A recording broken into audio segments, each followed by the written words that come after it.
Okay, welcome back to another video lecture. And yes, last lecture માં આપણે લોકોએ chapter number 4 start કરેલું, right? અને એના વર્ગીકરણના આધારો છે એ આપણે શું કર્યા હતા, સ્ટડી કર્યા હતા, જેમાંથી મેં લિસ્ટ બાકી રાખ્યું છે અહીંયા આગળ, સો દેટ આપણને ખ્યાલ આવે કે ઓલમોસ્ટ બધા વર્ગીકરણના આધારો આપણે ભણી ગયા હતા, જસ્ટ 2 બાકી રહી ગયા હતા કારણ કે ટાઈમનો અભાવ હતો. સો આજે એ 2 જે વર્ગીકરણના આધારો બાકી છે ત્યાંથી આપણે સ્ટાર્ટ કરશું અને પછી આપણે બધા આધારોને યુઝ કરી અને એનો ચાર્ટ બનાવશું. Okay, clear? સો ચલો સ્ટાર્ટ કરીએ, કોઈ આડી અવળી વાતો કર્યા વિના, બરાબર? Direct to the point. સમખંડતા, બરાબર છે? સમખંડતાના આધારે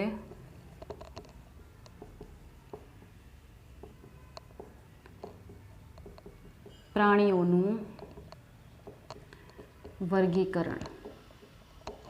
સમખંડતાના આધારે પ્રાણીઓનું શું કરવાનું છે? વર્ગીકરણ. ઓકે, સો કોને કહેવાય સમખંડતા? તો કે પ્રાણીઓનું દેહ આંતરિક અને બાહ્યકીય રીતે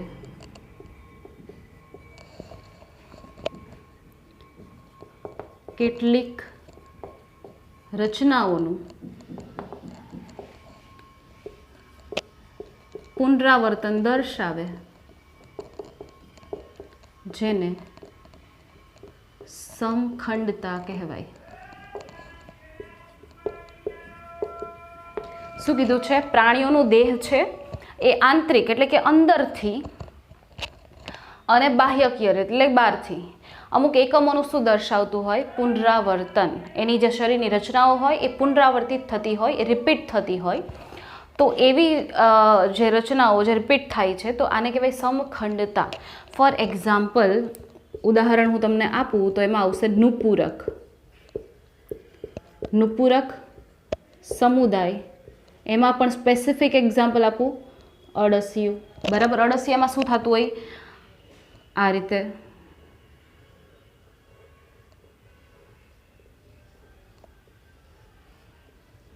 તો આ શું છે ના? ખંડ એટલે કે મેટામિયર છે. અને શું કહેવાય? મેટામિયર. તો આમાં મેટામેરિઝમ એટલે કે સમખંડતા જોવા મળે. જો ખંડો છે એ રિપીટ થાય છે, ખંડો શું થાય છે?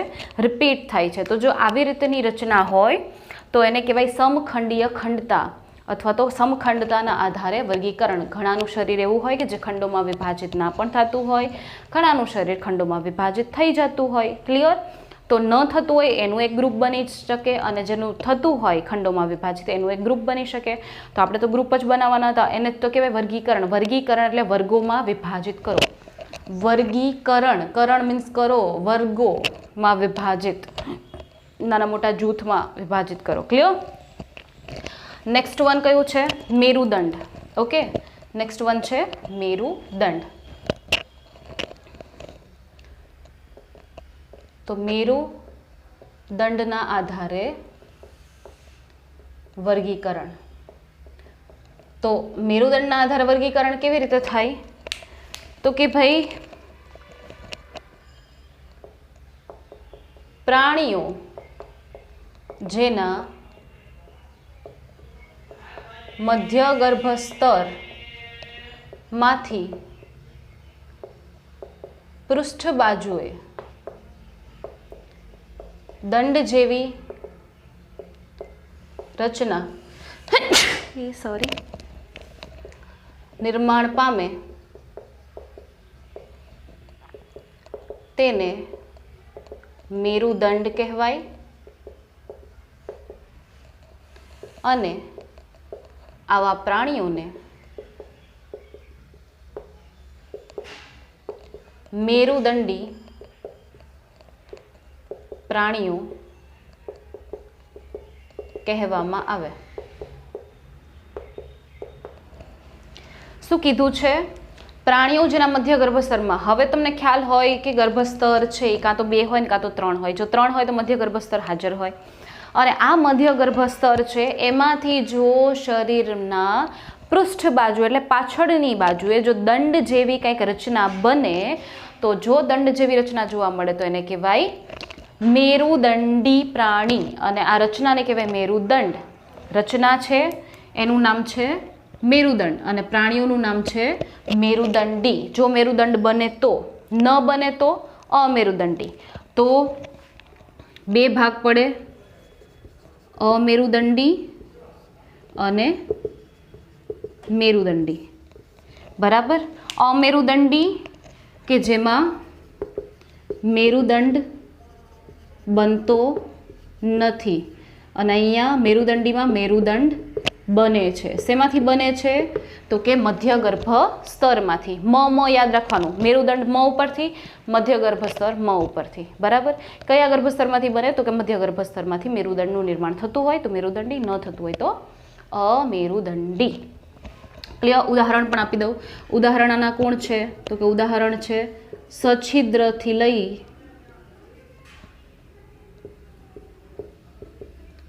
શૂળત્વચી. સછિદ્રથી લઈ શૂળત્વચી. બરાબર છે. એ બધા જ સમુદાય છે, એના દરેક પ્રાણીઓ છે, એમાં કોઈમાં મેરુદંડ બનતો નથી. બરાબર છે.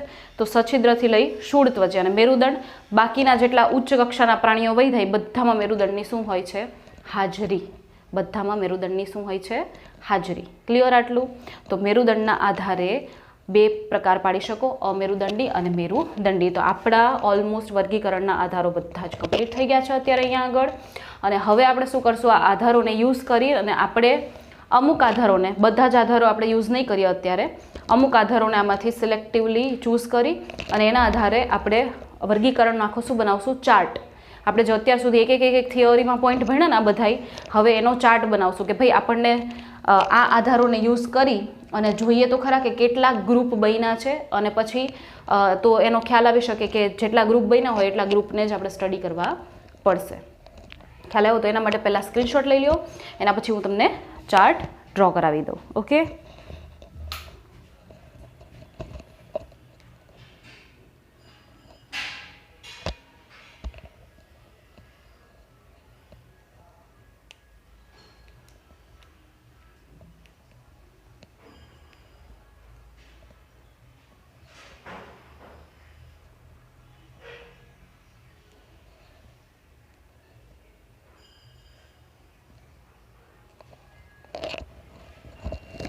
Okay, so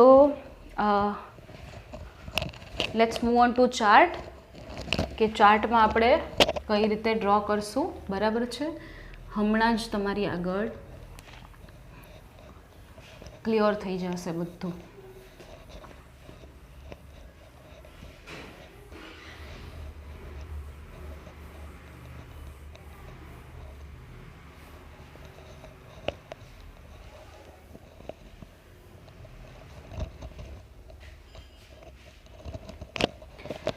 તો અહીંયા આગળ તમને આધારો આપ્યા છે. આધારોમાંથી આપણે મેં કીધું એમ સિલેક્ટિવલી ચૂઝ કરશું. બધા જ આધારો ચૂઝ નહીં કરીએ. બરાબર છે. એના આધારે આપણે ચાર્ટ બનાવશું. તો આપણી પાસે શું છે ભાઈ? પહેલાં તો ચાર્ટ માટે આપણી પાસે છે પ્રાણી સૃષ્ટિ. બરાબર. પ્રાણી સૃષ્ટિ છે. પ્રાણી સૃષ્ટિ તો સૃષ્ટિ તરીકે શું છે? તો કે પ્રાણીઓ. બરાબર છે. હવે આપણે શું યુઝ કરશું? આયોજનના સ્તર. તો આધારો યુઝ કરશું. બરાબર. તો આધારોમાં પહેલું કયું યુઝ કરશું? આયોજનના સ્તર. તો આયોજનના સ્તર યુઝ કરીએ.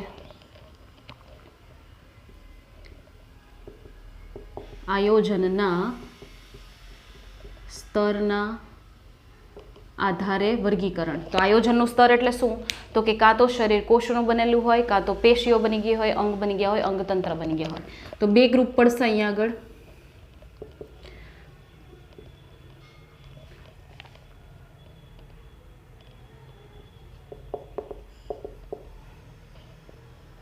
કોષીય આયોજન અને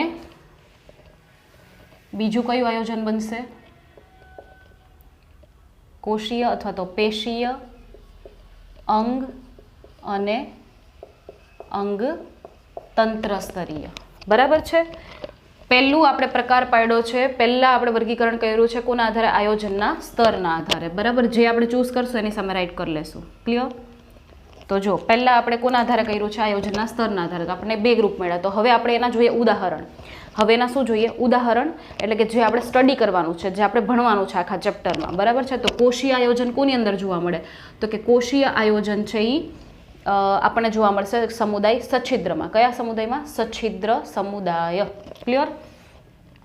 તો અહીંયા આગળ ઉદાહરણ, તો પહેલો સમુદાય આવશે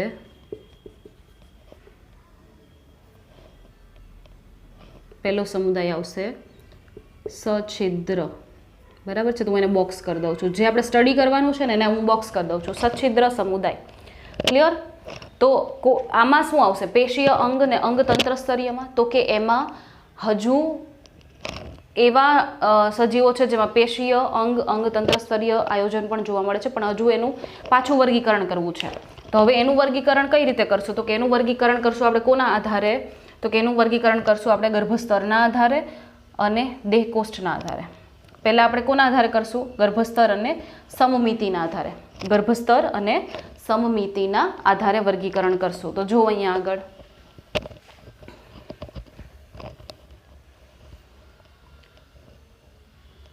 આગળ સેકન્ડ ગર્ભસ્તરના આધારે અને સમમિતિના આધારે વર્ગીકરણ.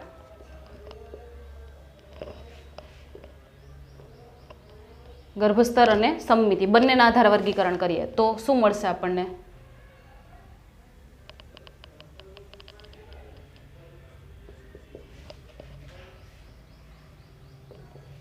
તો જો પહેલા આગળ ગર્ભસ્તરના આધારે, તો ગર્ભસ્તરના આધારે કઈ રીતે વર્ગીકરણ કરી શકો? તો કે કાં તો દ્વિગર્ભસ્તરીય હોય ને કાં તો કેવા હોય? ત્રિગર્ભસ્તરીય. તો અહીંયા લખું હું દ્વિગર્ભસ્તરીય. અહીંયા શું લખીશ હું? તો કે ત્રિગર્ભસ્તરીય. શું લખીશ? ત્રિગર્ભસ્તરીય. અને સમમિતિના આધારે તમે અહીંયા પણ લખી શકો. બરાબર છે. સમમિતિના આધારે અહીંયા પણ લખી શકો. કઈ સમમિતિ છે અહીંયા આગળ? તો કે અસમમિતિ. આની છે અસમમિતિ. બરાબર છે. અને ગર્ભસ્તરના આધારે અહીંયા 2 કરી નાખ્યું. હવે સમમિતિના આધારે કરીએ. સમમિતિના આધારે શું આવશે? તો કે દ્વિગર્ભસ્તરીય જે હશે ને એ બધા કેવી સમમિતિ ધરાવતા હોય? અરીય સમમિતિ. દ્વિગર્ભસ્તરીય જેટલા પણ પ્રાણીઓ હશે એ બધા કઈ સમમિતિ ધરાવતા હશે? અરીય સમમિતિ. અને ત્રિગર્ભસ્તરીય પ્રાણીઓ હશે ને કેવી સમમિતિ ધરાવતા હશે? તો કે એ ધરાવતા હશે દ્વિપાર્શ્વીય સમમિતિ. દ્વિપાર્શ્વીય સમમિતિ ધરાવતા હશે. તો હવે એના ઉદાહરણ જોઈએ કે કયા ઉદાહરણ આવશે? તો કે દ્વિગર્ભસ્તરીય અને અરીય સમમિતિ ધરાવતા ઉદાહરણ કયા? તો કે ઉદાહરણ તરીકે સેકન્ડ આવશે ને. પહેલું સમુદાય અહીં આવી ગયો, સમુદાય કોષ્ઠાંત્રી, અને ત્રીજું સમુદાય કંકતધરા. તો આ 2 સમુદાય ભણવાના છે દ્વિગર્ભસ્તરીયની અંદર. સમુદાય કોષ્ઠાંત્રી અને સમુદાય કંકતધરા. ક્લિયર? બરાબર છે. હવે પહેલી બાજુ જઈએ તો ત્રિગર્ભસ્તરીય અને દ્વિપાર્શ્વીય સમમિતિ. પણ પ્રોબ્લેમ એ છે કે આમાં જે પ્રાણીઓ આવે છે ને એ પાછા એકબીજાથી જુદા જુદા લાગે છે. તો હવે વર્ગીકરણ કોના આધારે કરશું? તો કે હવે વર્ગીકરણ કરશું આપણે કોના આધારે? તો કે દેહકોષ્ઠના આધારે. કોના આધારે કરશું? દેહકોષ્ઠના આધારે કરશું. તો ચલો દેહકોષ્ઠના આધારે જોઈએ. દેહકોષ્ઠના આધારે વર્ગીકરણ. તો દેહકોષ્ઠના આધારે જો વર્ગીકરણ કરવા જઈએ તો કેટલા ભાગ પડી શકે? તો કે 3 ભાગ પડી શકે. કેટલા ભાગ પડી શકે? 3 ભાગ પડી શકે. બરાબર છે. કયા 3 ભાગ? તો કે દેહકોષ્ઠ છે એ કાં તો કેવો હોય? તો કે અદેહકોષ્ઠી પ્રાણીઓ મળી શકે જેનામાં દેહકોષ્ઠ હોય જ નહીં, કાં તો કૂટ દેહકોષ્ઠી મળી શકે અને કાં તો દેહકોષ્ઠી મળી શકે. કાં તો દેહકોષ્ઠનો અભાવ કાં તો ખોટો કૂટ દેહ, ખોટો એટલે કૂટ દેહ કોષ્ઠ, અને કાં તો સાચો દેહ કોષ્ઠ, બરાબર છે. પણ ઉદાહરણ લખવા જઈએ તો અદેહ કોષ્ઠીમાં ઉદાહરણ કયું આવશે? તો કે અદેહ કોષ્ઠીમાં ઉદાહરણ આવશે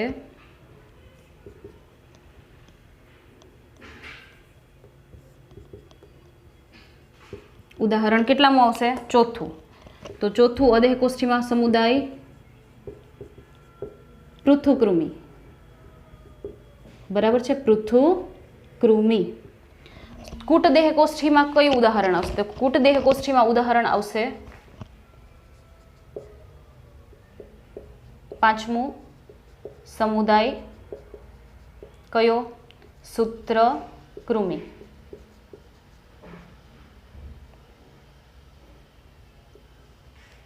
હવે દેહકોષ્ઠી, દેહકોષ્ઠીમાં પણ આવશે સમુદાય, બરાબર છે, પણ દેહકોષ્ઠીમાં અગેન શું આવશે? મેરુદંડના અને આધારે, બરાબર. હજુ આનું વર્ગીકરણ કેવી રીતે થાય? તો કે મેરુદંડની હાજરીના આધારે વર્ગીકરણ. તો એના આધારે કેટલા પડે? તો કે 2.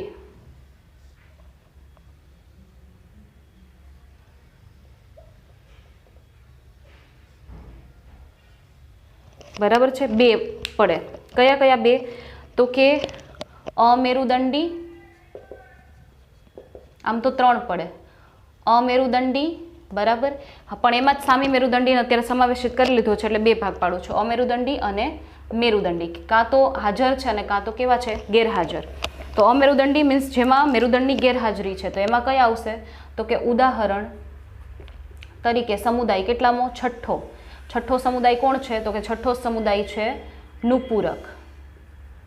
પછી 7મો સમુદાય છે સંધિપાદ. 8મો છે મૃદુકાય. 9મો છે સ્થૂળત્વચી. અને 10મો છે સામી મેરુદંડી. તો મેરુદંડી કયા છે? તો કે મેરુદંડીમાં આવશે, બરાબર, મેરુદંડી તો એમનો જ ભણી લેવાનો છે, બરાબર છે. આ 11મો મેરુદંડી.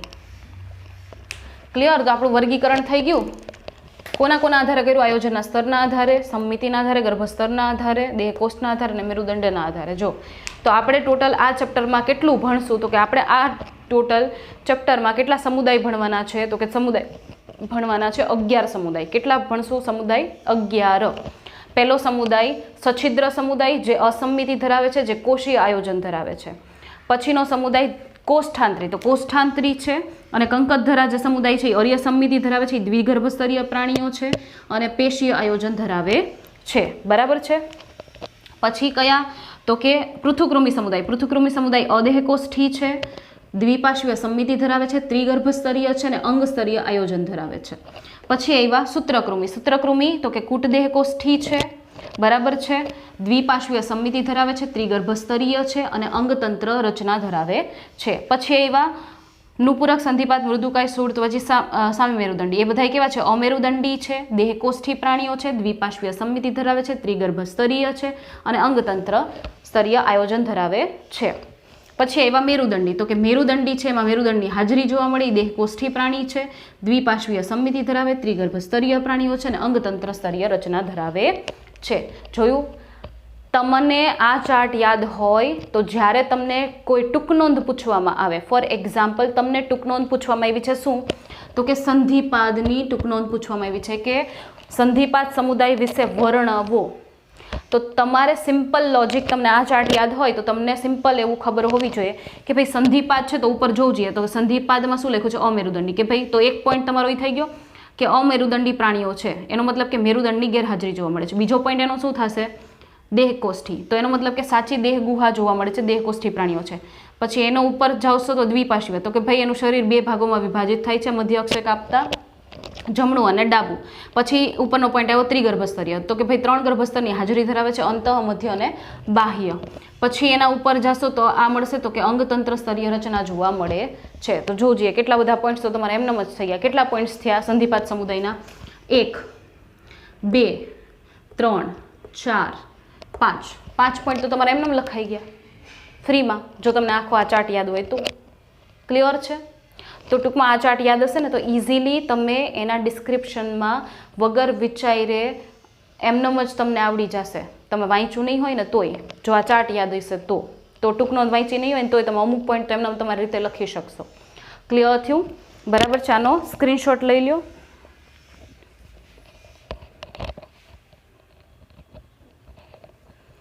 ઓકે, નીચેનું સાહેબ દેખાતું નથી એટલે હું થોડુંક દૂર લઉં છું. નીચે સામી મેરુદંડી છે. ઓકે, સામી મેરુદંડી. Now you can see the last word સામી મેરુદંડી. બરાબર છે?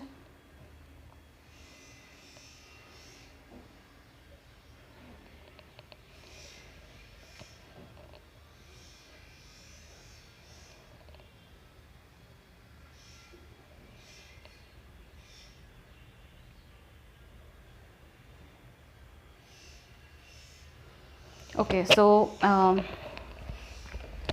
હવે આપણે એક એક સમુદાય સ્ટડી કરશું. બરાબર છે? તો સમુદાયના નામ એક તો સ્પેશિયલી બધાને આવડવા જોઈએ. સચ્છિદ્ર, કોષ્ઠાંત્રી, કંકતધરા, પૃથુકૃમિ, સૂત્રકૃમિ, નુપૂરક, સંધિપાદ, મૃદુકાય, શૂળત્વચી, સામી મેરુદંડી અને મેરુદંડી. આ આટલા સમુદાય છે. ટોટલ 11 સમુદાય છે જે આપણે સ્ટડી કરવાના છે આખા ચેપ્ટરમાં. તો અત્યારે આપણે સ્ટાર્ટ કરશું કોનાથી? વહેલા સમુદાય સચ્છિદ્ર સમુદાયથી. બરાબર છે?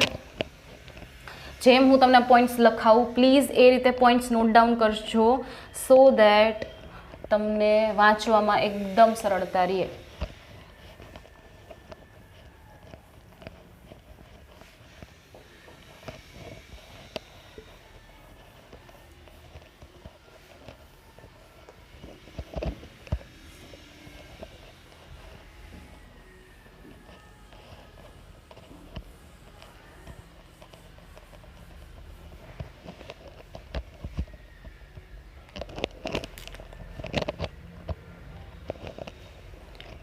ઓકે,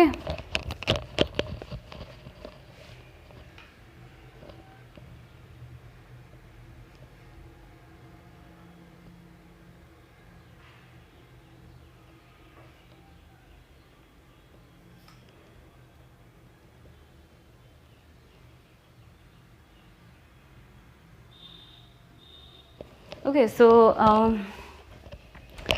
સ્ટાર્ટ કરીએ સચ્છિદ્ર સમુદાયથી. બરાબર છે?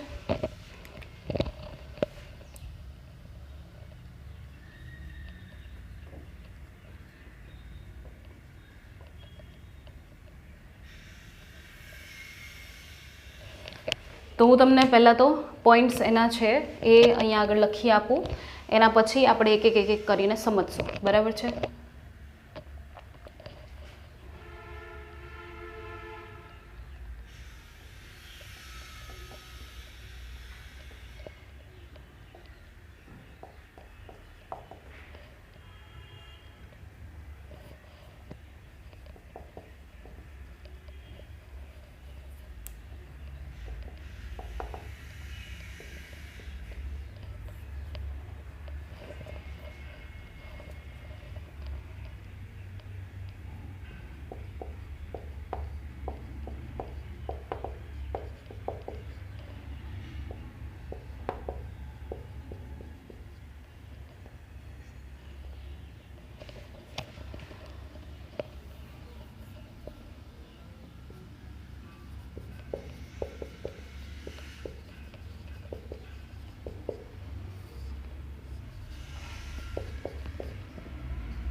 ઓકે, સો આ છે એના પોઈન્ટ્સ.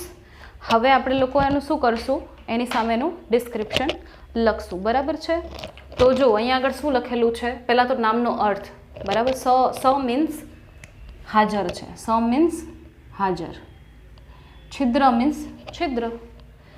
તો સ મીન્સ હાજર છે, છિદ્ર તો છિદ્ર હાજર છે, એનો મતલબ કે શરીર દિવાલ પર છિદ્રોની હાજરી. તેનો મતલબ કે એનું શરીર કેવું છે, છિદ્રિષ્ટ છે. એનું શરીર કેવું છે, છિદ્રિષ્ટ છે. બરાબર છે. પછી વસવાટ. વસવાટ એટલે ક્યાં તમને જોવા મળશે. હવે તમને મોકલીએ અમે કે ભાઈ તમે જાઓ સછિદ્ર સમુદાયના પ્રાણીઓ છે એના વિશે થોડુંક ડિસ્ક્રિપ્શન લખીને આવો. તમે જાઓ એમ તમને કેટલા સછિદ્ર પ્રાણીઓ મળી આવે છે એ ગોતો. તો તમે ગોતવા તો નીકળી ગયા જોશમાં, પણ તમને ક્યાંય મળ્યા નહીં. પણ તમને ખ્યાલ તો હોવું જોઈએ ને કે આટલી મોટી દુનિયામાં કઈ જગ્યા એવી છે કે જ્યાં તમને સછિદ્ર સમુદાયના પ્રાણીઓ જોવા મળશે. એક્ઝેક્ટલી. હવે તમે બગીચામાં જઈને સછિદ્ર સમુદાયના પ્રાણીઓને ગોતો તો તમને મળશે નહીં. ક્લિયર. તો પહેલાં વસવાટ ક્યાં છે, તો કે એનો વસવાટ છે જલજ વસવાટ. કેવો છે, જલજ વસવાટ. એમાં મુખ્યત્વે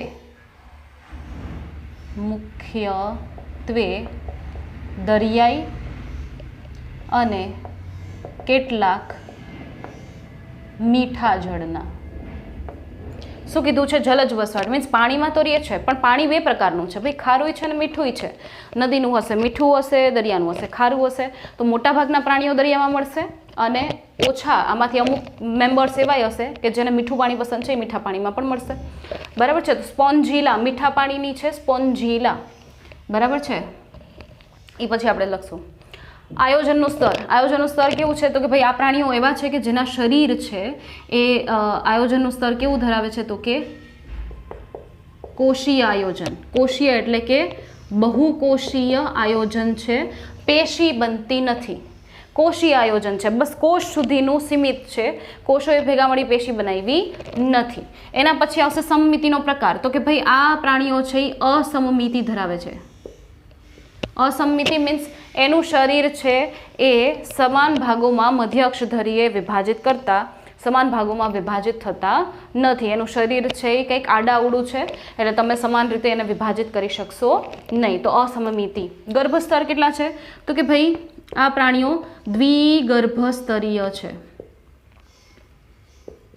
દ્વિગર્ભસ્તરીય છે એનો મતલબ કે બે ગર્ભસ્તર, બાહ્ય ગર્ભસ્તર અને અંતઃ ગર્ભસ્તરની હાજરી છે, જેના વચ્ચે મધ્ય શ્લેષ્મ નામનું અકોષીય આવરણ રહેલું છે. પણ એનો મતલબ એને આપણે સ્તર તરીકે ગણી ના શકીએ, એટલે ખાલી બે જ સ્તર આવશે, બાહ્ય અને અંતઃ. ઓકે, ચલો. વિશિષ્ટ રચનાઓ કઈ છે, તો કે વિશિષ્ટ રચનાઓ તરીકે એની પાસે છે જલ પરિવહન તંત્ર એટલે કે કેનાલ તંત્ર. જલ પરિવહન તંત્ર એટલે કે કેનાલ તંત્ર, જે ખોરાક, ઉત્સર્ગ દ્રવ્ય તેમજ શ્વસન વાયુઓના પરિવહનમાં મદદરૂપ થાય.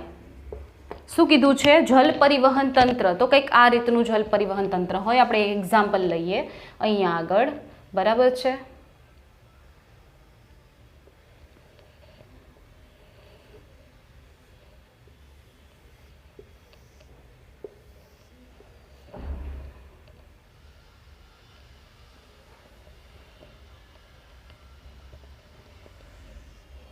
બરાબર છે. આ સજીવો મોટે ભાગે કેવું હોય, એકાકી અને કાં તો વસાહતમાં રહેતા હોય. કેવા હોય, વસાહત, કોલોની બનાવીને રહી, ઝુંડમાં રહેતા હોય. તો આવી રીતે વસાહત અને સ્થાયી જીવન જીવતા હોય, એક જગ્યાએ સ્થાયી રહીને, ચોટીને. બરાબર છે. હવે થાય શું, મેં તમને જલ પરિવહન તંત્ર અથવા તો એની અંદર જે કેનાલ સિસ્ટમ છે, કેનાલ તંત્ર છે એ દેખાડવા માટે. તો અહીંયા એના આ શું છે, એની શરીરની અંદર એક છિદ્ર આવેલું છે મોટું, અને આ આટલી એની શરીર દિવાલ થાય. તો હું શું કરું છું, આમ કાપીને પછી તમને બતાવું છું. બરાબર, કે એના શરીરમાં શું છે. જો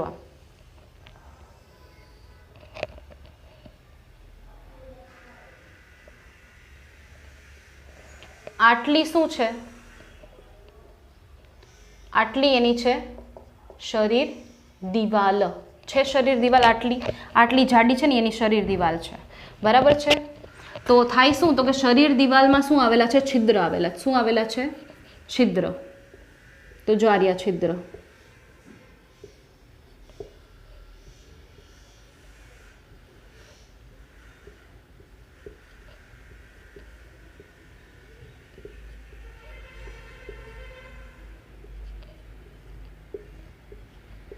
છે છિદ્ર, શરીર દિવાલ છે, ધીસ ઇઝ શરીર દિવાલ, અને એમાં શું આવેલા છે? અસંખ્ય નાના નાના છિદ્ર આવેલા છે. તો આને કહેવાય શું? આ છિદ્રને કહેવાય છિદ્ર એટલે કે ઓસ્ટિયા. શું કહેવાય એને? ઓસ્ટિયા. બરાબર છે. તો આ ઓસ્ટિયા નામના છિદ્રોમાંથી શું થાય? તો કે આ પ્રાણીઓ ક્યાં રહેતા હોય? પાણીમાં. તો અહીંયા તો બધે પાણી જશે. તો આ જે પાણી છે એ આ ઓસ્ટિયા દ્વારા શરીરમાં પ્રવેશશે. પાણી ક્યાંથી પ્રવેશશે? ઓસ્ટિયા દ્વારા. ક્યાં પ્રવેશે? શરીરમાં. તો શરીરની વચ્ચે શું છે? તો કે ખાલી જગ્યા. આ ખાલી જગ્યાને શું કહેવાય? તો કે આ ખાલી જગ્યાને કહેવાય ગુહા. પણ છિદ્રિષ્ટ ગુહા, છિદ્રવાળી ગુહા છે. કેવી છે? છિદ્રવાળી ગુહા છે. બરાબર છે. હજુ એક પોઈન્ટ અહીંયા એડ કરી દઉં, કોલર કોષો. બરાબર છે. છિદ્રવાળી શું આવેલી છે? ગુહા. તો પાણી બહારના માધ્યમમાંથી, બાહ્ય માધ્યમ, એમાંથી શું થયું? પાણી છે એ ઓસ્ટિયા એટલે કે છિદ્ર મારફતે ક્યાં જતું રહ્યું? શરીરની અંદરની ગુહા, જેને કહેવાય છિદ્રિષ્ટ ગુહા. હવે એ પાણી ત્યાં એનો પ્રવાહ હલતો હોય આવી રીતે. આમ શું કામે હલતો હોય? કોની મદદથી? તો કે કોલર કોષોની મદદથી. કોની મદદથી? કોલર કોષો. તો આ જે છિદ્રિષ્ટ ગુહા છે અથવા તો અંદરની જે ગુહા છે અથવા તો આ શરીરની દિવાલ છે એની જે લાઇનિંગ છે ને કયા કોષોની બનેલી છે? કોલર કોષોની. તો જો આ કોલર કોષો, આ બધા કોલર કોષો છે. કોલર કોષો જેમાંથી આવી રીતે કશાઓ નીકળતી હોય. શું નીકળતી હોય? કશાઓ.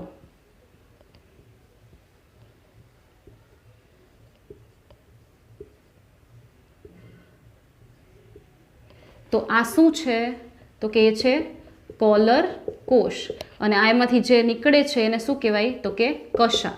હવે કશા શું કરતી હોય? આમાં હલતી હોય.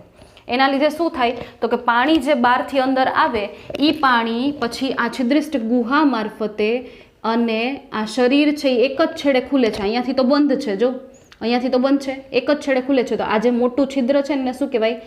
આશયક. શું કહેવાય? આશયક. તો એના મારફતે પાણી ક્યાં નીકળી જાય? બહાર. પાણી ક્યાં નીકળી ગયું? બહાર. તો શેની રચના થઈ? જોજે, જલ પરિવહન તંત્રની રચના થઈ. ઓસ્ટિયા તો કે શરીર દિવાલમાં આવેલ છિદ્ર. ઓસ્ટિયા એટલે શું છે? શરીર દિવાલમાં આવેલા છિદ્ર. તો જેના મારફતે શરીરમાં પાણીનો પ્રવેશ કરાવે. જે શું કરાવે? શરીરમાં પાણીનો પ્રવેશ કરાવે. પણ શું થાય? પાણીનો પ્રવેશ થાય ને તો પાણીની સાથે સાથે શું આવે? અંદર ખોરાક આવે. બરાબર છે. શ્વસન વાયુઓ આવે અંદર. તો પાણીની સાથે સાથે અંદર ખોરાક આવી જાય, શ્વસન વાયુઓ હોય એ પણ પાણીમાં ઓગળેલા આવી જાય અને શરીરના દરેક કોષોને મળી જાય અને શરીરમાંથી ઉત્પન્ન થયેલા ઉત્સર્ગ દ્રવ્યો હોય એ અહીંયા ઠલવાય અને પાણી મારફતે એ બહાર જતા રહે. તો પાણીએ જ બધું કર્યું ને, ખોરાક, ઉત્સર્ગ દ્રવ્યો, શ્વસન વાયુઓ, એના વહનમાં કોણ હેલ્પફુલ થયું? પાણી. તો એટલા માટે અહીંયા લખ્યું છે કે જલ પરિવહન તંત્ર છે એ ખોરાક, ઉત્સર્ગ દ્રવ્યો અને શ્વસન વાયુના પરિવહનમાં શું કરે? મદદ.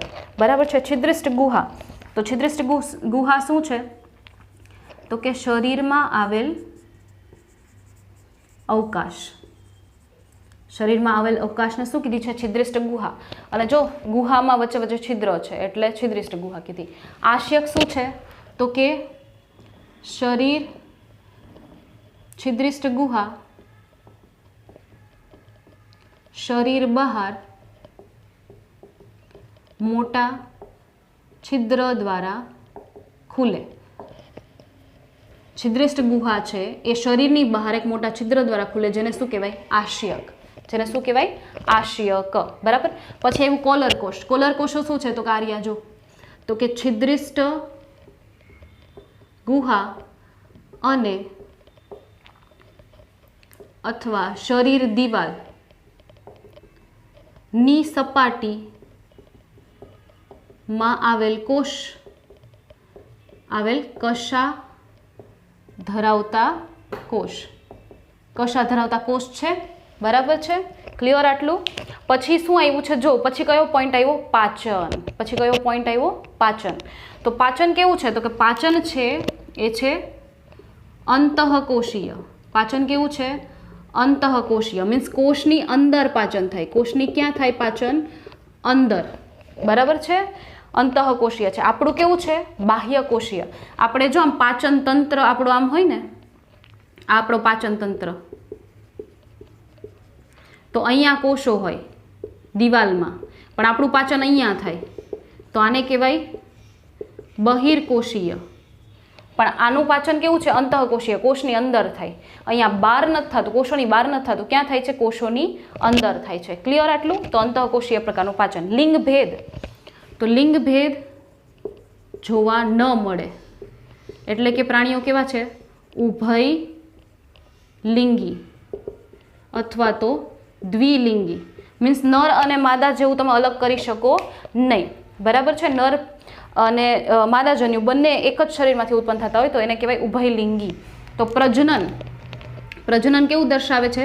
તો કે અલિંગી અને લિંગી બંને પ્રકારનું પ્રજનન દર્શાવે. કેવું પ્રજનન દર્શાવે?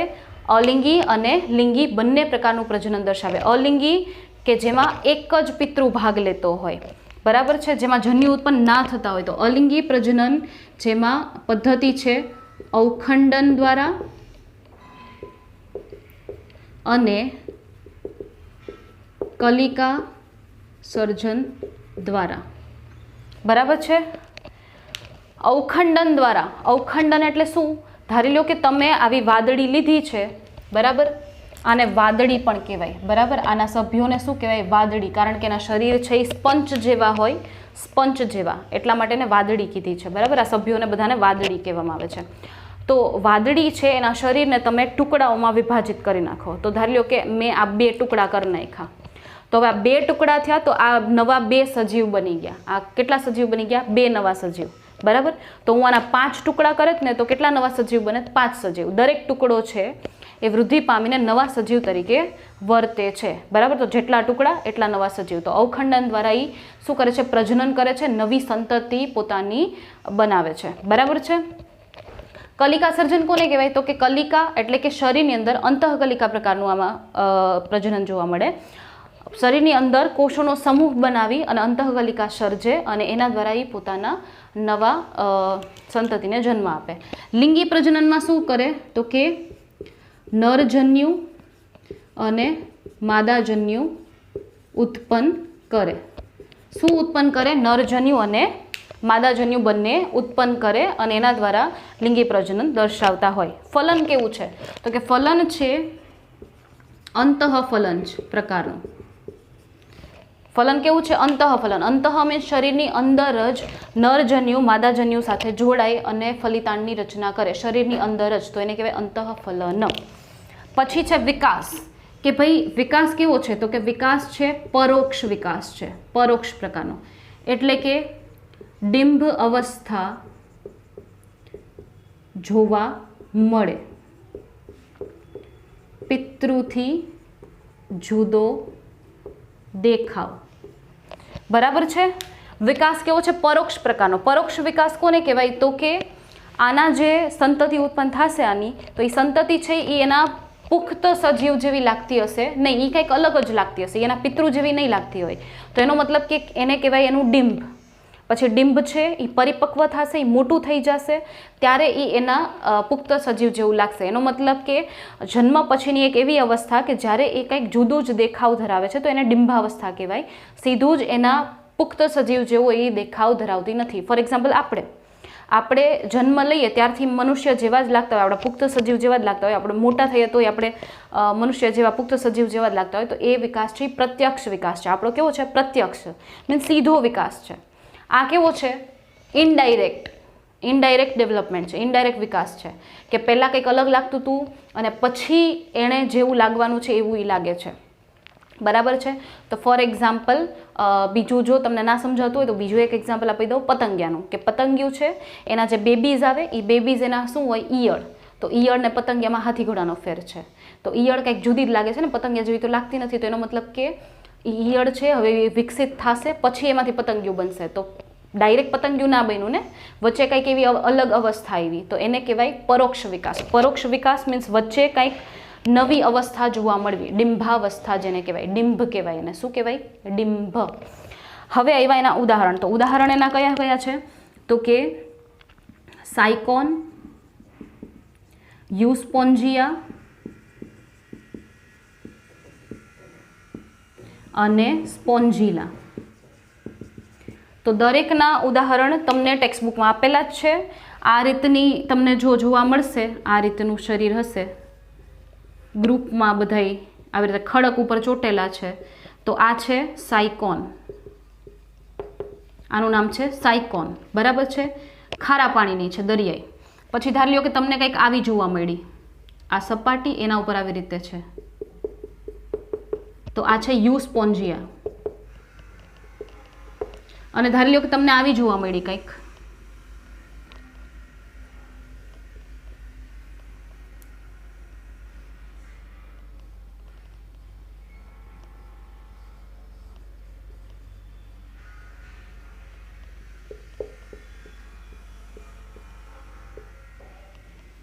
આ છે આ છે સ્પોન્જીલા. આ મીઠા પાણીની છે, આ એક મીઠા પાણીની છે, આ બાકી બધી કેવી છે, દરિયાઈ છે, બરાબર. તો આ એના ઉદાહરણ છે. ક્લિયર બધું જ. જો મેં તમને કીધું હતું ને કે તમને હું પોઈન્ટ્સ લખી દઈશ ને, પછી એ પોઈન્ટ્સની સામે જ તમારે બધું લખવાનું થશે. નામનો અર્થ શું છે? તો કે સછિદ્ર મીન્સ શરીરની ઉપર છિદ્ર ધરાવતા હોય, શરીર દિવાલમાં ઘણા બધા છિદ્રો આવેલા હોય એવા સજીવો. વસવાટ એનો ક્યાં છે? તો કે જલજ વસવાટ છે, મોટાભાગે દરિયામાં, અને ઓછા પ્રાણીઓ હોય મીઠા પાણીમાં. આયોજનનું સ્તર કેવું છે? કોષીય આયોજન છે, કોષો જ જોવા મળે છે, પેશીઓની રચના થઈ નથી. સમમિતિનો પ્રકાર અસમિતિ, સમાન ભાગમાં એનું શરીર વિભાજિત થતું નથી. ગર્ભસ્તરીય તો કે 2 ગર્ભસ્તરની હાજરી છે, બાહ્ય અને અંતઃ. વિશિષ્ટ રચનાઓ કઈ છે? જલ પરિવહન તંત્ર રચાય છે, જેના મારફતે પાણી એના શરીરમાં પ્રવેશે અને પાછું આશયક મારફતે બહાર નીકળી જતું હોય. ઓસ્ટિયામાંથી પ્રવેશ્યું, છિદ્રિષ્ટ ગુહામાં ગયું, છિદ્રિષ્ટ ગુહામાંથી ઓલા કોલર કોષોની કશાઓ દ્વારા એ પાણી ઉપર ગયું, આશયકમાંથી બહાર નીકળી ગયું શરીરની, બરાબર છે. હવે તમને એમ થાય કે તમને કેમ ખબર કે એવું જ થાય? આ તો ઉપરના છિદ્રમાંથી પાણી તો અંદર પ્રવેશી શકે કે ન પ્રવેશી શકે, પણ જો તમારે એનું પ્રૂફ જોતું હોય અને જેઠાલાલની ભાષામાં એનું પ્રૂફ જોતું હોય તો તમે શું કરી શકો? યુટ્યુબમાં, ચાલુ લેક્ચરે નહીં, પોઝ કરીને ના જતા, તમે આ લેક્ચર પતે પછી યુટ્યુબમાં સર્ચ કરજો, બરાબર છે, કે જે water vascular system, okay, water vascular system એન ફાઇલમ સછિદ્ર છે ને, તો એનું નામ શું પડે છે? ફાઇલમ પોરીફેરા. ઓકે, તો એના ઉપરનો એક્સપેરિમેન્ટ, અથવા તો એક્સપેરિમેન્ટ કરીને લખજો તો એક્સપેરિમેન્ટ મળશે. જે લોકો આનું એક્સપેરિમેન્ટ કરતા હોય ને, એ લોકોએ શું કર્યું હતું કે પાણીમાં અંદર જઈ અને એ લોકોએ પેલી રેડિયમ ડાય આવે, બરાબર, ડાય આવે ને, સો દેટ પાણીમાં એ કલર આપણને દેખાય, રેડિયમ ચમકીલો કલર. તો એવી એ લોકો ડાય લઈને ગયા અને એ લોકોએ શું કર્યું કે અહીંયા આજુબાજુમાં તો બધે એના શરીરની આજુબાજુમાં તો પાણી જ હોય, તો એણે છે ને અહીંયા આગળ ઇન્જેક્શનથી આ પાણીમાં બધું એ કલરફુલ ડાય હતી ને એ છોડી દીધી. તો અહીંયા આજુબાજુનું પાણી કેવું થઈ ગયું? કલરફુલ. હવે એની આજુબાજુનું પાણી કલરફુલ હતું ને, તો એણે શું કર્યું? ધીરે ધીરે કલરફુલ પાણી અદૃશ્ય થવા માંડ્યું. શું કામે? કારણ કે એ પાણી અહીંયાથી આખું અંદર જતું રહ્યું. એ લોકોએ એવું ઓબ્ઝર્વ કર્યું, અહીંયાથી આખું પાણી અંદર જતું રહ્યું, શરીર દિવાલમાંથી અંદર, બરાબર. અહીંયા ઉપરથી ના ગયું, અહીંયાથી અંદર ગયું, એવું લિટરલી એને જોવા મળ્યું. પછી થોડીક વારમાં જ એ લોકોએ શું કર્યું? આને સહેજ આવી રીતે થોડુંક ડિસ્ટર્બ કરે, આને ડિસ્ટર્બ કર્યું ને, તો અહીંયાથી પાણી ન નીકળ્યું બહાર. ઓલી જે રંગીન ડાય હતી ને એ અહીંયાથી બહાર ન નીકળી, અહીંથી બહાર નીકળી હોત તો આપણને ખબર પડે કે એ કેવી રીતે અહીંયાથી કાઢી નાખે છે. એ રંગીન ડાય બધી ઉપરથી નીકળી, ઓલો જ્વાળામુખીનો ફાટતો હોય એની જેમ ઉપરથી કાઢી. એનો મતલબ કે અહીંયાથી પ્રવેશે છે, ઉપરથી નીકળે છે. તો એ બધા એવા પ્રૂફ આપતા હોય. એમ જ હવામાં આ બધું લખાયેલું તો નથી હોતું, બરાબર છે. તો પાચન અંતઃકોષીય કોષની અંદર થાય છે, લિંગભેદ જોવા મળતો નથી, દ્વિલિંગી ઉભય લિંગી પ્રાણીઓ છે. પ્રજનન છે એ લિંગી અલિંગી બંને જોવા મળે છે. લિંગી જન્યુઓ ઉત્પન્ન કરીને કરે છે અને અલિંગી છે એ કલિકા સર્જન અને અવખંડન દ્વારા કરે છે. ફલન છે એ અંતઃ પ્રકારનું છે, શરીરની અંદર ફલન થઈ જાય, બરાબર છે. અને વિકાસ છે એ પરોક્ષ પ્રકારનો છે. સ્ટાર્ટિંગમાં ડિંભાવસ્થા જોવા મળે, પછી પુખ્ત થઈ અને પરિપક્વ સજીવ જેવું એ લાગવા માંડે. ઉદાહરણ છે સાયકોન, સ્પોન્જીલા અને યુસ્પોન્જિયા. ઘણા બધા બીજા પણ એક્ઝામ્પલ છે. અત્યારે તમારા 3 ટેક્સ્ટબુકના છે, એ તો રટ્ટો મારીને યાદ રાખી લેવાના છે. સ્પેશિયલ યાદ રાખવાનું કે મીઠા પાણીની કઈ છે. સ્પોન્જીલા છે મીઠા પાણીની છે, એ તો સ્પેશિયલ યાદ રાખવાનું કે જ્યારે થોડુંક કંઈક અલગ આપ્યું હોય ને, એ તો પહેલાં નોટ ડાઉન કરવાનું, બરાબર છે. સેમ લાગતું હોય તો પછી અલગ શું છે એ પહેલાં નોટ ડાઉન કરવાનું. ચલો સ્ક્રીનશોટ લઈ લો આનો.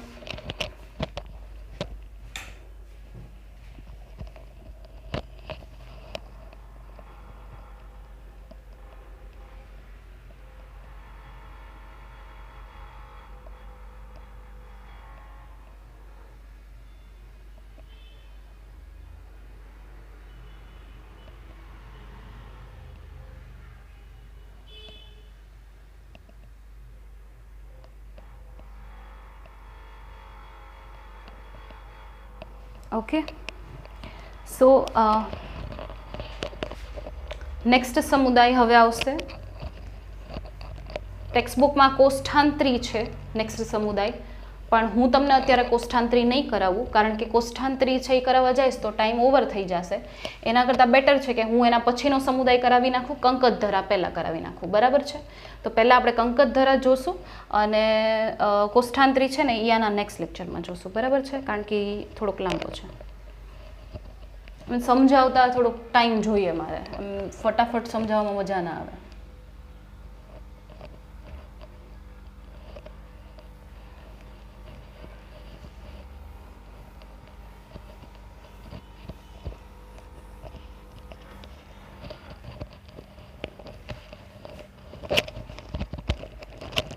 તો સમુદાય અત્યારે કરીએ છીએ આપણે સેકન્ડ, આમ તો થર્ડ છે ટેક્સ્ટબુક વાઇઝ જોઈએ તો કંકતધરા. બરાબર છે? કંકતધરા. તો પોઈન્ટ્સ લખી દઉં તમને અહીંયા આગળ.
ઓકે, જો આટલા પોઈન્ટ્સ છે, બહુ નાનકડું એવું છે.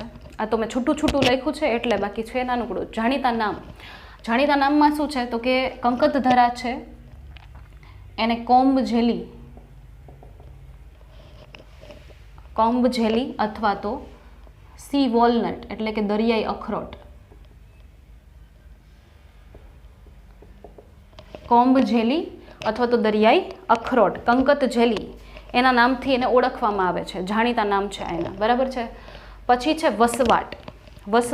તો વસવાટ કેવું છે તો કે સંપૂર્ણ રીતે દરિયાઈ. મીઠા પાણીમાં તમને જોવા જ નહીં મળે, દરિયાઈ વસવાટ ધરાવે છે. આયોજનનું સ્તર શું છે તો કે એક સ્ટેપ આગળ વધો. પહેલા સમુદાયમાં લખ્યું હતું આપણે કોષ સ્તરીય આયોજન, હવે કેવું છે પેશી સ્તરીય આયોજન. પેશીઓ બની ગઈ છે, કોષોમાંથી શું બની ગઈ છે પેશી, પણ અંગ બન્યા નથી. સમમિતિ કેવી હશે તો કે ભાઈ અરીય સમમિતિ. કેવી છે? અરીય સમમિતિ. મીન્સ શરીર છે એને મધ્ય અક્ષથી કટ કરતાં ઘણા બધા સરખા ભાગોમાં શું થાય છે? વિભાજિત થાય છે. ઘણા બધા સરખા ભાગોમાં એ વિભાજિત થાય છે. બરાબર છે? પછી છે ગર્ભસ્તર. કેટલા ગર્ભસ્તરની હાજરી છે તો કે દ્વિગર્ભસ્તરીય છે. દ્વિગર્ભસ્તરીય એટલે કે બે ગર્ભસ્તરની હાજરી, અંતઃ અને બાહ્ય. પછી આવ્યું શું તો કે વિશિષ્ટ રચનાઓ તરીકે એની પાસે શું છે તો કે કોમ્બ પ્લેટ છે, કંકત તક્તિઓ છે. શું આવેલી છે? તક્તિઓ આવેલી છે. તો કેટલી તો કે 8 તક્તિઓ, જે શેમાં મદદરૂપ છે? પ્રચલનમાં એટલે કે એક જગ્યાએથી બીજી જગ્યાએ જવામાં એને પ્રચલનમાં શું કરશે? મદદરૂપ થશે. તો કંઈક આ રીતની દેખાશે. જો આ રીતનું એનું શરીર છે, આ રીતનું એનું શરીર છે. બરાબર છે? એમાં તમે જોશો ને તો તમને આવી રીતે 8 તક્તિઓ જોવા મળશે. જો આ એની શરીરની અંદરનું દેખાવ છે અને આ 1 2 3 4 5 6 7 ને 8 આવી રીતે 8 તકતીઓ છે અને એ તકતીઓ છે ને એને પ્રચલનમાં મદદરૂપ થાય ને આવી રીતે કશારૂપ સૂત્રાંગો નીકળતા હોય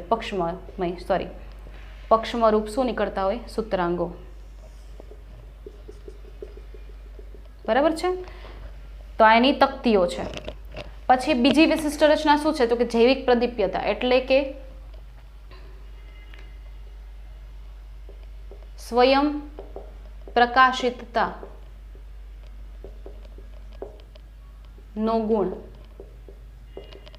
સ્વયં પ્રકાશિતતાનો શું ધરાવે છે ગુણ એ જાતે પોતે બાયોલ્યુમિનેસન્સ એટલે કે જૈવિક પ્રદીપ્યતા મીન્સ એ પોતાની જાતે જ પ્રકાશિત થઈ શકે એટલે આમ લાઇટનિંગ જેવું દેખાય બરાબર છે પોતાની જાતે લાઇટ બનાવી શકે લાઇટ ક્રિએટ કરી શકે મીન્સ પ્રકાશિત થઈને ચળકતા દેખાઈ શકે તો બાયોલ્યુમિનેસન્સ કહેવાય ને જૈવિક પ્રદીપ્યતા કહેવાય પોતે જાતે પ્રકાશિત થાય ચળકતા દેખાય પાચન કેવું છે તો કે પાચન છે એ બંને પ્રકારનું છે અંતઃ એઝ વેલ એઝ બાહ્ય કોષીય એટલે કે કોષની અંદર પણ થશે અને કોષની બહાર પણ થશે કોષની અંદર પણ થાય અને કોષની બહાર પણ થાય બે પ્રકારનું પાચન જોવા મળે છે લિંગ ભેદ જોવા મળતો નથી તો કેવા છે દ્વિલિંગી છે એટલે કે ઉભયલિંગી બરાબર છે નર અને માદા છે અલગ પારખી શકાતા નથી દ્વિલિંગી પ્રાણીઓ છે પ્રજનન તો કે લિંગી પ્રજનન દર્શાવશે કયું પ્રજનન દર્શાવશે લિંગી એનો મતલબ કે જન્યુ ઉત્પન્ન કરશે જન્યુ તરીકે કયા જન્યુ નરજન્યુ અને માદાજન્યુ ઉત્પન્ન કરશે શરીર દ્વારા બંને પ્રકારના જન્યુ ઉત્પન્ન કરવામાં આવશે કારણ કે શરીર બંને પ્રકારના જન્યુ ઉત્પન્ન કરવા સક્ષમ છે કારણ કે દ્વિલિંગી છે અને જન્યુ બની તો ગયા તો એનો જોડાણ ક્યાં થશે જોડાણ એટલે કે ફલન કઈ જગ્યાએ થશે તો કે ફલન છે એ બાહ્ય છે શરીરની બહાર એ નરજન્યુ માદાજન્યુનો ત્યાગ કરી દે તો પાણી આજુબાજુનું માધ્યમ કયું છે પાણી કારણ કે પોતે દરિયામાં રહે છે તો પાણીમાં જેના જન્યુઓનું શું થઈ જાય સંયુગ્મન થઈ જાય જોડાણ થઈ જાય અને ફલનની ક્રિયા સંપન્ન બને ફલન પછી રચાતો ફલિતાન એ સીધો વિકસિત થઈ અને પરિપક્વ સજીવ જેવો જ લાગશે કે નહીં લાગે તો એના ઉપરથી આપણને વિકાસ ખબર પડશે તો વિકાસ કેવો છે પરોક્ષ વિકાસ છે કેવો છે પરોક્ષ મીન્સ ડિંભાવસ્થા જોવા મળશે આના જે સંતતિ હશે એ ડાયરેક્ટલી આના જેવી જ લાગશે નહીં પુખ્ત જેવી નહીં લાગે કંઈક અલગ જ દેખાવ ધરાવશે ઉદાહરણ શું છે તો કે પ્લ્યુરોબ્રેકિયા અને ટીનોપ્લાના આ એના એક્ઝામ્પલ છે આ પ્લ્યુરોબ્રેકિયાનું આકૃતિ છે તમને ટેક્સ્ટમાં આપી છે તો બે એક્ઝામ્પલ છે ને પ્લ્યુરોબ્રેકિયા અને ટીનોપ્લાના તો આટલું હતું સમુદાય કંકદધરા બહુ નાનકડું એવું છે બરાબર છે જસ્ટ જાણીતું નામ શું છે એકવાર ખાલી આ પોઈન્ટ્સ ઉપરથી જ આપણે ફટાફટ રિકેપ લઈ લઈએ જાણીતા નામ છે એના કંકદધરાના કોમ્બ જેલી અથવા તો દરિયાઈ અખરોટ એટલે કે સી વોલનટ વસવાટ કેવો છે સંપૂર્ણ રીતે દરિયામાં જોવા મળે મીઠા પાણીમાં ક્યાંય જોવા નહીં મળે આયોજનીય સ્તર પેશી સ્તરીય આયોજન છે અંગ બન્યા નથી અર્ય સમમિતિ ધરાવે ઘણા બધા સમાન ભાગોમાં દેહ છે એ વિભાજિત થતો હોય પછી ગર્ભસ્તર કયા છે બે ગર્ભસ્તર છે દ્વિગર્ભસ્તરીય પ્રાણીઓ છે વિશિષ્ટ રચનાઓમાં 8 કોમ્બ પ્લેટ છે જેના મદદથી એ પ્રચલન કરી શકે જૈવિક પ્રદીપ્યતાનો ગુણધર્મ ધરાવે છે જેને લીધે એ સ્વયં પ્રકાશિત થઈ શકે લાઇટ દેખાય ચળકતા દેખાય પાચન અંતઃ બાહ્ય બંને પ્રકારનું છે કોષની અંદર થાય કોષની બહાર થાય લિંગભેદ જોવા નથી મળતો દ્વિલિંગી પ્રાણીઓ છે શરીર છે એ જન્યુઓ ઉત્પન્ન કરવા માટે સક્ષમ છે બંને પ્રકારના તો પ્રજનન કેવું દર્શાવશે તો કે લિંગી પ્રજનન જ દર્શાવશે અલિંગી પ્રજનન નહીં કરે જન્યુઓ ઉત્પન્ન કરી અને જન્યુઓને શરીરની બહાર ત્યાગ કરી અને બાહ્ય ફલન દર્શાવશે શરીરની બહાર ફલનની ક્રિયા જોવા મળશે વિકાસ હશે એ પરોક્ષ પ્રકારનો છે ડાયરેક્ટલી પુખ્ત જેવા સજીવ નહીં લાગતા હોય ડિંભાવસ્થામાંથી પસાર થઈ અને પુખ્ત જેવા લાગશે તો વિકાસ પરોક્ષ પ્રકારનો છે ને ઉદાહરણ છે પ્લ્યુરોબ્રેકિયા અને ટીનોપ્લાના સો સ્ક્રીનશોટ લઈ લો બરાબર છે આનો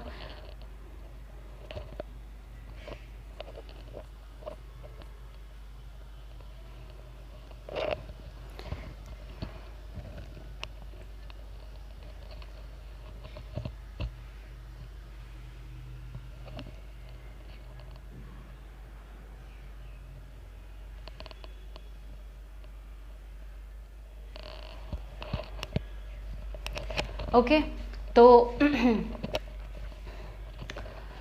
સ્ક્રીનશોટ લેવાઈ ગયો હોય તો હવે નેક્સ્ટ લેક્ચરમાં આપણે કોષ્ઠાંતરી સમુદાય લઈ લેશું, બરાબર છે, જોઈ લેશું. કોષ્ઠાંતરી જે આપણે વચ્ચે બાકી રાખ્યો છે એ, અને પૃથુકૃમિ અને સૂત્રકૃમિ એવા બધા સમુદાય આગળ વધારશું. મેક શ્યોર કે તમે ફેર બુકમાં આ પોઈન્ટ્સ વાઇઝ લખો છો, પણ સાથે સાથે તમારે શું કરવાનું, તમારે જે ટેક્સ્ટ બુકમાં જ્યાં પણ સછિદ્ર સમુદાય છે એની આજુબાજુમાં ક્યાંક તો થોડીક સ્પેસ હશે, તમારે શું કરવાનું છે, પેન્સિલથી આવી રીતે આજે મેં મુદ્દાઓ લખ્યા છે ને એ મુદ્દાઓ તમારે પેન્સિલથી ત્યાં આગળ નોટ ડાઉન કરી દેવાના છે. એટલે જ્યારે તમે ટેક્સ્ટમાંથી વાંચતા હોય ત્યારે ડાયરેક્ટલી તમારું ધ્યાન આ મુદ્દાઓ પર જાય. એટલે તમારા મુદ્દાઓ, જાણીતું નામ લખ્યું છે તો જાણીતું નામ તો આ હતું, વસવાટ તો ભાઈ આ હતો, પ્રજનન તો આ ટાઈપનું હતું, વિકાસ આ ટાઈપનો હતો, તો ડાયરેક્ટલી તમારા માઇન્ડમાં સ્ટ્રાઇક થવા માંડે. બરાબર, તમે એકવાર વાંચી લીધું હોય થિયોરિટિકલ, પછી સામે તમારે ખાલી થિયોરી ઉપર હાથ રાખી ખાલી પોઈન્ટ્સ છે એ જ જોવાના, અને મનમાં આખી કહાની એની વિચારી લેવાની કે ભાઈ આવું આવું આવું આવું છે. સિમ્પ્લિફાઈ થઈ જશે. ક્લિયર આટલું? ચલો, તો હવે આપણે નેક્સ્ટ લેક્ચરમાં મળશું. Till then take care, good bye, okay, and be safe.